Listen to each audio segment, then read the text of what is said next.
Pembangunan pariwisata berkelanjutan di Bali ini harus didukung peningkatan potensi pertanian yang baik. Sektor pariwisata ke depan harus berani diarahkan menjadi bapak asuh bagi sektor pertanian dalam mendukung perkembangan kearifan lokal masyarakat Bali.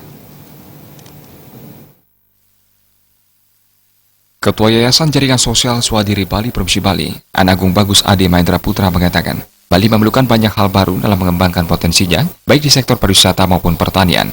Kondisi ini harus diartikan pada upaya menyempurnakan dan mengembangkan potensi yang ada. Untuk itu mendukung pariwisata Bali yang berkelanjutan, diperlukan pemikiran yang visioner serta berorientasi pada aspek sosial dan budaya.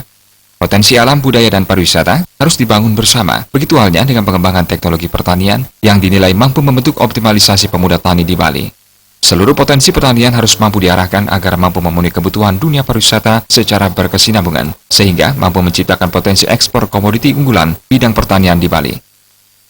Kita sebenarnya di Bali ini sangat berpotensi tinggi menghapus kesan pertanian itu kotor, lumpur, dan sebagainya. Jadi kalau ini kita bisa tunjukkan kepada negara-negara lain, kita bisa membentuk pemuda tani di Bali ini. Dan Bali kita jual dari kemajuan pertanian ini. Ini luar biasa.